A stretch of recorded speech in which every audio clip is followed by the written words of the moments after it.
I hope you're doing well, and I'm very sorry for having to record this on my phone, but the screencast on the computer wasn't working, so we'll just have to roll with it. And today I'll try to explain to you how to write a to-do list using JavaScript. And here is my to-do list. So I have 3 tasks, and I can do some basic operations with those. So I can search for certain data. For example, I want to find the submit task, and it's just going to return to me the certain task.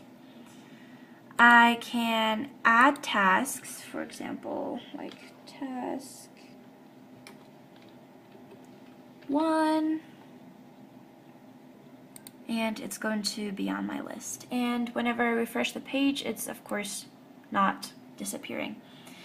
I can also delete my tasks by clicking on the minus buttons and so on. And I can also check them out if I have completed a certain task. So let's get into it and start with our HTML file. So here I just have a search box with the ID of a search box.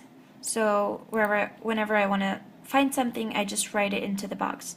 And whenever I want to add a task, I am just going to write it into the add box. So I have an unordered list in my HTML, which is empty at this point, and it has the ID of list. So whenever I refer to it, it's going to be just hashtag list. So I want to show you my list of tasks, and it's just an array with a few objects. So every task is an object with an ID, and it's just going to give me a random ID concatenated with an empty string, which is going to stringify the whole thing. I have the message, which is my actual task, and I have a status, a completed status of false. So none of the tasks are completed at this point. So on my client, I have my list, and I have a function which is going to render my data every single time whenever I refresh the page or try to search for something. So if I try to search for something, there's going to be my search text, which is going to equal the value of my search box. And whenever I search for something, it is just going to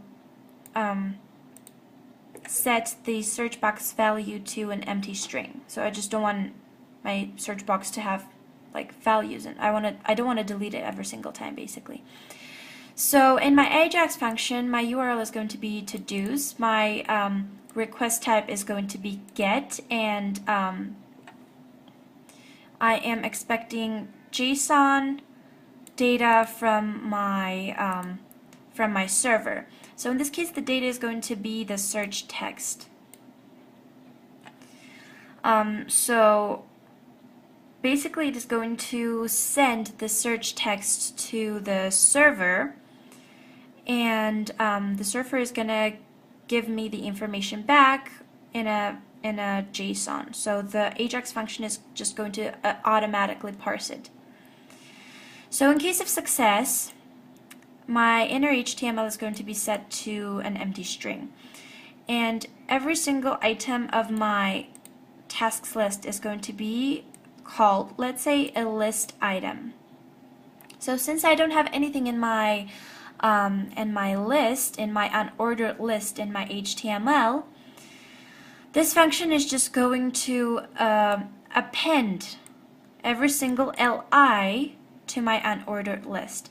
And my li is just going to be basically a string with the li tags, with the message in the list, and with a checkbox, and also a delete button. So, and every single one of them are going to have the same ID as my item in my list. Oops. So Okay, here I want to know every single time whether or not a certain item is checked out. So I set the input to the completed status, and then my property function is going to set it to checked or unchecked. So every single time the status is changed, it is going to let me know basically. And after all of that, I'm just going to append, basically attach my li to my list in my HTML. So after all of that, I'm just calling the get list to have my data rendered inside inside of the HTML. So on my server here, I have all the libraries basically that I need to function this assignment. My file path is going to be public since I have a public directory inside my CS homework directory. So this is going to help my server get the data, basically. I don't even know how to explain it. So here I'm creating my server, also giving it some my file location, my parsed URL is going to equal the URL parse, etc. So if my method is get, meaning if I have a get request from my client, if the request URL is to-dos, then the local to-dos are going to equal my task list over here. So I'm basically going to have my data inside the local to-dos. So if I have search text, the local to-dos are going to be filtered. And if the object message equals to the search text, so for example my submit equaled to my message, right? It is just going to give me back my object, and it is going to stringify my to-dos, which is, in case of having search text, just the task, the object with the message inside it, and it is going to be rendered on my client.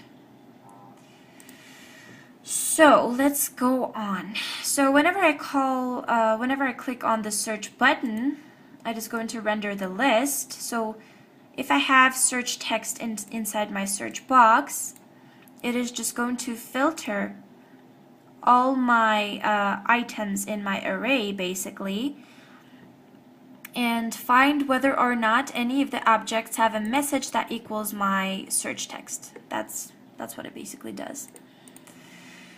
So, getting on to adding a task.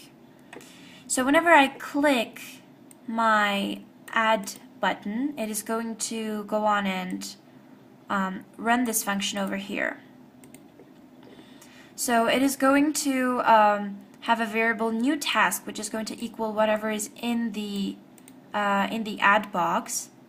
The add box is going to be cleared out, and a request is going to be sent to the server. So the URL of the request is going to be to-dos, the type is going to be post, and the data expected is going to be JSON data. So my data over here, which is my new task and my status of completed false, because if I'm adding a task, I, well, obviously haven't really done the task yet. So it's basically an object.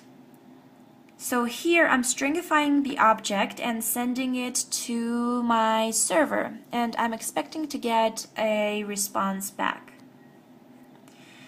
So I'm just gonna I'm gonna run my getList function again. So in the server, what happens here? If the method equals post, which in our case equals post, and if the request URL is to-dos, then we're just going to have an empty string, because whenever I'm getting information from the client, it's coming in chunks. So I want to add my information, those chunks, to the body every single time I get data. So request on data. Basically what it says is that whenever I get data, add those chunks of data to my body. And whenever I am done getting data, run this function over here. So my JSON object is going to equal to my parsed body, since the information I get is stringified data. My JSON object is going to have a random ID, stringified ID, and I am just going to add my JSON object to my tasks list. So it is going to be last on my tasks list. And here I'm getting a response back from the server with my JSON object. It is just stringifying the JSON object, and the AJAX function on my client is just going to parse it automatically. So my delete function, so my delete task is going to work every single time whenever I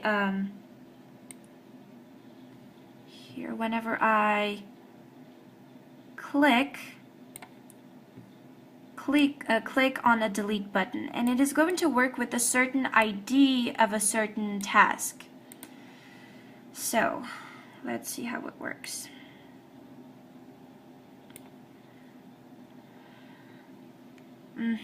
So here my item ID is going to equal the ID of a certain task that I click on, and it is going to run this function over here.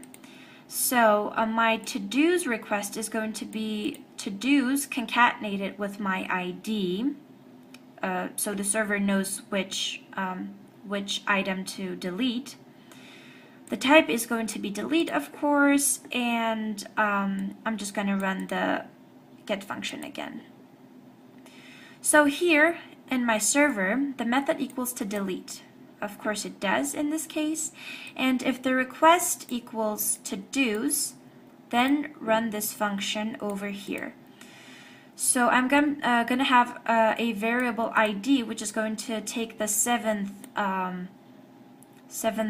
character from my request URL, which is my ID in this case, and it's going to run a for loop. So for each one of my tasks list's objects, since I equals from 0 to the task length, to the tasks list length, whatever. So it is going to loop through every single one of my objects in my array and find out whether or not my ID equals to that object's ID. And if it does, then we're just going to remove that certain object from there and give a response that the data was successfully removed. So the update function, the update task function is going to work every single time when I click on a checkbox, and it is going to work again with the certain ID. So here in my function, I am concatenating my URL to-dos with my item ID again and sending a put request to the server. So it is just going to stringify the item and send it to the server, and it is going to run the whole list again. So what the server is going to do, it is going to see whether or not the request URL equals to do's. It is again going to have a body, which is an empty string, and we are going to get chunks of information from the client. So whenever I'm done getting information from the client, I'm going to have a JSON object, which is going to be the parsed body. And for every single object in my array, this function is going to loop and see whether or not my ID, the ID of a certain task, of a certain object, equals the ID of my JSON object over here. And if it does, then it is just going to return my JSON object back to me. So here, just in case of an error, my server is going to respond with a file not found, and my server is listening to port number 12, which I have in my URL, let's say. So that is pretty much it. I don't think I need to explain anything else. Well, of course, other than the fs file, which basically just orders the server to read a certain file from the file system, and the location of my file is going to be my path joined, my request URL joined with my file path, and my file path is public. So that is pretty much it. Thank you very much for listening to this, and I hope you have a great day.